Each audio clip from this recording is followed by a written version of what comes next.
Sometimes there just aren't enough days in the year.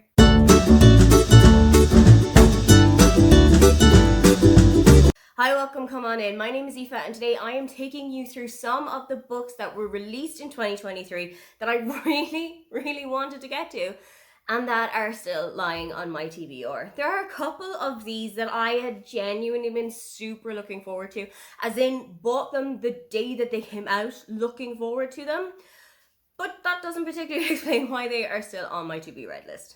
As you can expect from me, most of this list is actually romance books, but I have also got a couple of thrillers on here, got a couple of non-fiction on here, but these are all of the books that came out in 2023 that I am still waiting to get to. First up is Love Me Do by Lindsay Kelk. Lindsay is one of my auto-buy authors. If she wrote the phone book, I would run out and get it instantly. So I don't particularly know why it is that I haven't read this one. I even bought it during the summer, which I feel like is the perfect time to read this, but it's still on my shelf.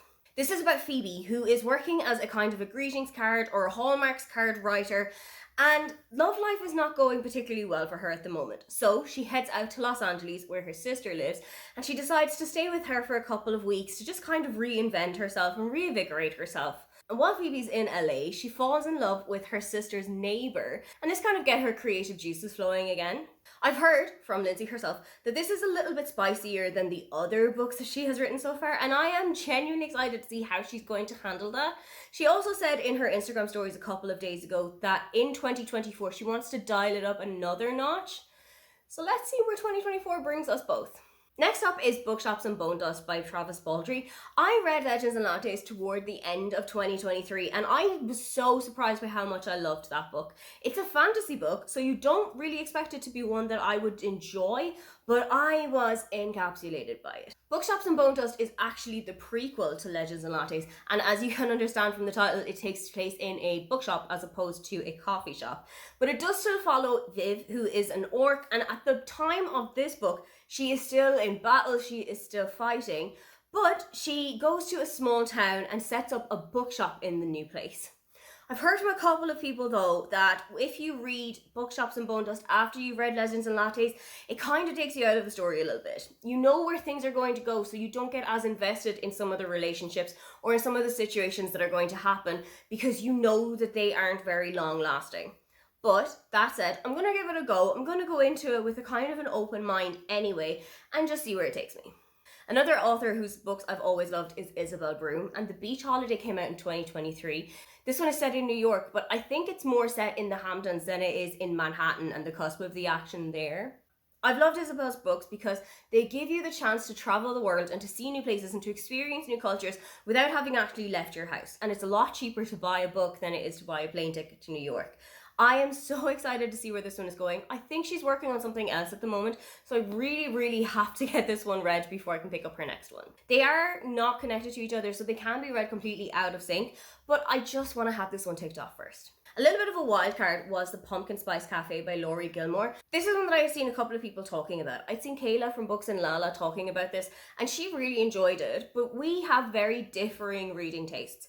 I feel like if somebody reads so different to you, but they enjoy the kind of books that you generally would reach for, it's usually a good sign because it's something that can take in an audience that it's not usually aimed at. So if that's where we're going with this, I feel like I'm in good hands, but I feel like I need to read this in around September or October, and maybe I bought this a little bit too late in the year. I bought this in late November, early December, and it wasn't particularly pumpkin-y at that time in Germany, so maybe I just need to wait until like a September, October and I can curl up with this one. One that I didn't get to in 2023 because of series reasons is The Last Devil to Die by Richard Osman. It's the fourth book of the Thursday Murder Club series, but I haven't actually read the third one yet. I've only recently gotten a copy of it from my dad. We have a copy of each of the books in the series and we go through all of the books together and we will talk about them and we will discuss them, but I haven't read the third one yet. So I don't actually know what the thing that is going to happen in the fourth book is because I haven't read the third one to get there yet. But now that I have a copy of the third one, I can go speed run my way through the rest of the series. A non-fiction book that I didn't get the chance to get to in 2023, mainly because I couldn't get my hands on it until the end of 2023, is Glutton by Ed Campbell. My brother and I went split on this around Christmas time as a kind of a half a present to each other. We both absolutely adore Ed Gamble's comedy. We've gone to see him before. We have listened to podcasts that he presents. And this is Ed's story about being basically a really pretentious child who, when all of his friends were looking for chips and sausages or chicken nuggets, Ed was looking for like salmon blinis or a beef Wellington. He's always been a lover of food, and especially I have a feeling that this is going to talk about his diagnosis with type 1 diabetes and how that has affected what he can eat, what he can't eat, and how his diet and his lifestyle had to change around that. Ed also lost a significant amount of weight in his early to mid 20s, and I'm pretty sure it's going to talk about that as well. But my brother was still reading this up until the day I left Ireland to come back to Berlin. So now that I have it in my hands, it is finally time to get reading it. Another book from a series that I didn't get to in 2023 is Aisling Ever After by Sarah Breen and Emer McLysaght. And the main reason I didn't get to this one is because I'm not ready to let go yet. I have to be ready to say goodbye to Aisling. And also I want to read back over the last books in the series, so the third and the fourth, to get back in touch with Aisling so that I can give her a proper send-off. This is the final book in the series. I'm not ready to say goodbye yet because Aisling is one of my favourite characters in book world of all time. She's one of the characters that I most closely resemble. She's one of the characters I see myself in a lot. So this is going to be a pretty sad goodbye.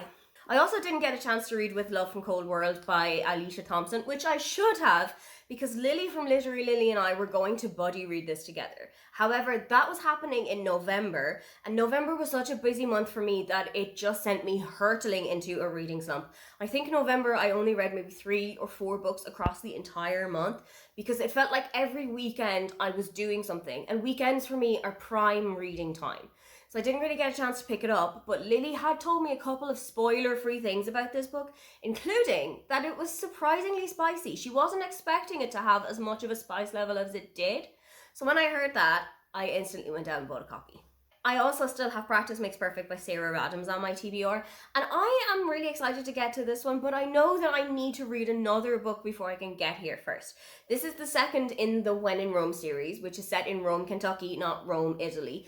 And the first book in it is called When in Rome, and it basically sets up the entire town. So I think I need to get that one read before I can get reading this one. This is also a closed-door romance, and I haven't read one of those in a while, but I feel like that will be a really good palate cleanser for me if I've read a lot of really steamy romances, or if I've read a couple of thrillers and I feel like I need to get back into the romance section of the bookshelves. This is probably the one I'm going to get to. Finally, I also still need to read Murder in the Family by Kara Hunter. I had seen a couple of people on BookTube who absolutely loved this book, and I had seen a couple of people who weren't so enamored by it. This is a little bit like The Appeal by Janice Hallett, in which you are given a lot of information, you're given a couple of suspects, you are given some like transcripts, or you are given newspaper article cuttings, and you have to try and solve the murder in this book before the detectives in here do. I know that I love Kara Hunter's writing because I have read the D.I. Crawley series and I really enjoyed that one. But I think this is an October book. I think this is like a spooky thrillers time, and October for me is very much spooky thrillers season. So I think this is going to have to be first in line in October. Those are all of the books on my shelf that came out in 2023 and that I still have got to read, even if I had the best intentions to do it last year. What book that you bought in 2023 that was released in 2023 have you still got to read? If you'd love to leave me a comment but you can't think of anything you'd like to say, then just leave me the stacks of cash emoji. Don't forget to like and subscribe because I have new videos up every week. Now, get on out of here.